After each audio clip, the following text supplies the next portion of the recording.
Hello everyone, आज हम बाल विकास के सिद्धांत डिस्कस करेंगे कि किस तरह से बच्चे का विकास होता है। अपनी लास्ट वीडियो में हमने देखा था कि जो एक बच्चा है वो जो है उसमें वृद्धि और विकास दो चीज़ें चलती हैं। जो वृद्धि है वो एक पर्टिकुलर ईयर 18 या 20 साल तक जो है वो ओवर हो जाती है, लेकिन जो विकास है वो थ्रू आउट द लाइफ जो है वो चलता रहता है। अभी हम विकास के बारे में डिस्कस करेंगे।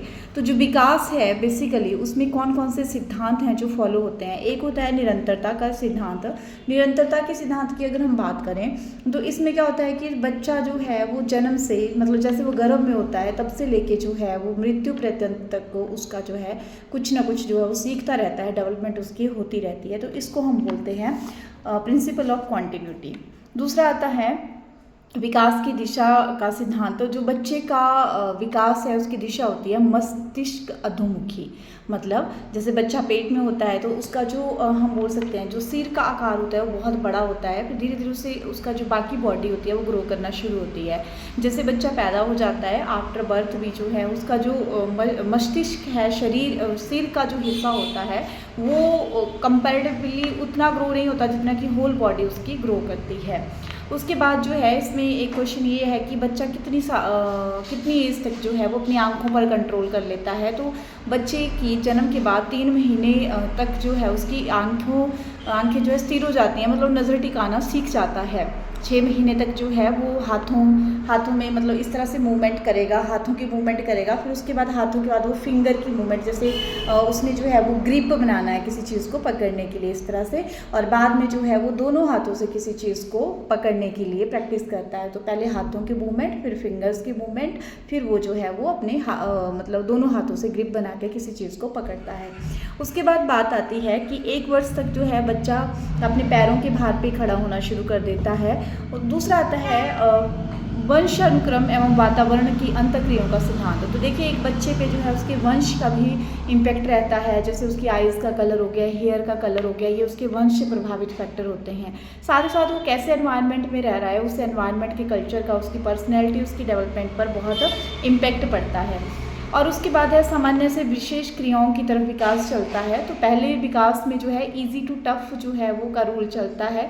बच्चा जो है धीरे धीरे जो है इजी चीज़ें सीखता है, उसके बाद जो है वो टफ चीज़ें भी सीखना शुरू कर देता है। जैसे बच्चा शुरू में 1 2 लिखना सीखेगा, उसके बाद वो प्लस माइनस के क्वेश्चन, इंटीग्रेशन, डिफरेंशिएशन भी कर लेता है।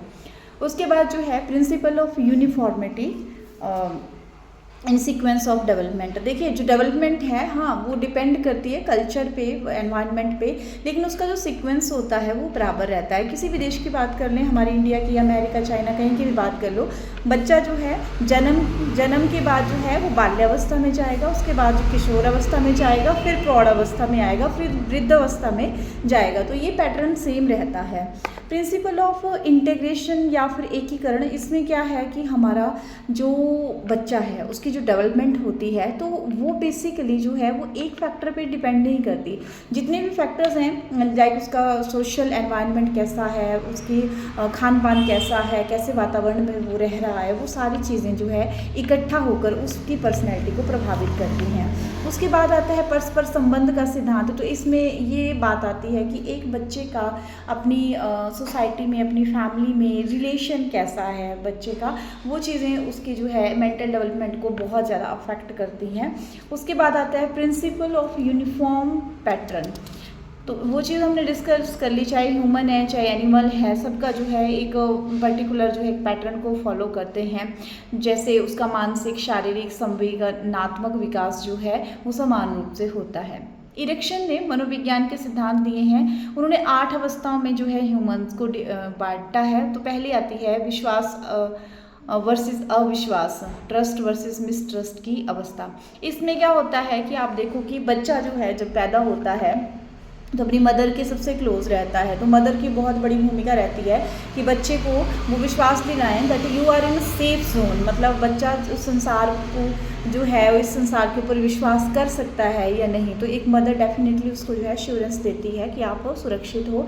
तो ये 6 महीने तक जो है ये 2 वर्ष तक चलता है, बच्चे जो हैं वो खुद को सेफ फील करें इस दुनिया में, ठीक है। तो इसके बाद आता है शर्म और शंका की अवस्था। तो ये 2 से 4 साल तक चलती है। इसमें क्या होता है कि बच्चा हेजिटेशन करना शुरू कर देता है, जैसे टॉयलेट जाना है तो वो अकेले में जाना पसंद करेगा, है ना, तो हेजिटेशन उसमें आ जाती है। उसके बाद जो है पहल बनाम गिल्ट की अवस्था।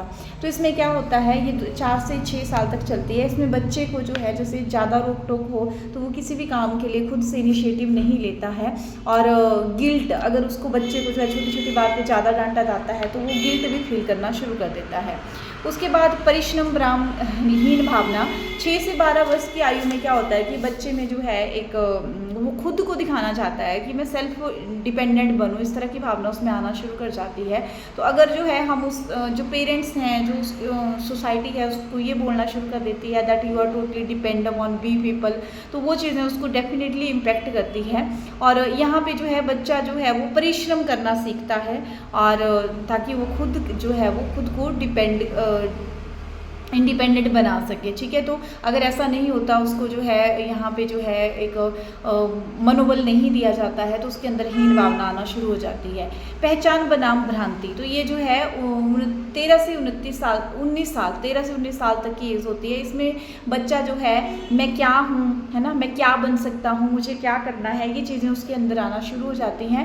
उसके बाद जो है उसमें भ्रांति होती है दैट कि मैं जो है इंडिपेंडेंटली सब कुछ हैंडल कर सकता हूँ without society, I am enough in my self. तो ये एज जो है वो बहुत ही संघर्ष वाली एज होती है बच्चों की, किशोर अवस्था इसको हम बोलते हैं। इसके बाद जो है ये हमारी 5 मेन अवस्थाएं हैं इरेक्शन के अकॉर्डिंग। उसके बाद बाकी जो है हम मैच्योरिटी पे पहुंच चुके होते हैं। तो 3 अवस्थाएं इरेक्शन ने दी हैं, young adulthood, middle adulthood. Young adulthood 20 से 40, मिडल जो है वो 40 से 60, और 60 से ऊपर जो है वो अपर या लेटर अडल्टहुड आता है। तो इसमें जो है इतना चेंज नहीं होता है, इसमें सिर्फ मेंटल डेवलपमेंट या एक्सपीरियंस से पर्सन सीखता है, लेकिन जो फर्स्ट 5 स्टेजेस हैं वो बहुत इंपॉर्टेंट है। बंडूरा ने किशोर अवस्था का बहुत अच्छे से विश्लेषण किया है। किशोर अवस्था का उन्होंने बोला कि सामाजिक निरीक्षण अनुकूलन को आवश्यक माना है किशोर अवस्था के लिए। जो किशोर है उसके कैसे समाज में वो रह रहा है, कैसे सोसाइटी में वो रह रहा है, वो टोटली डिटरमाइन करेंगे दैट वो बच्चा जो है वो क्या बनेगा, किस तरह का उसका व्यवहार होगा। उसके बाद हॉल ने जो है वो पुनरावर्तन का सिद्धांत दिया है।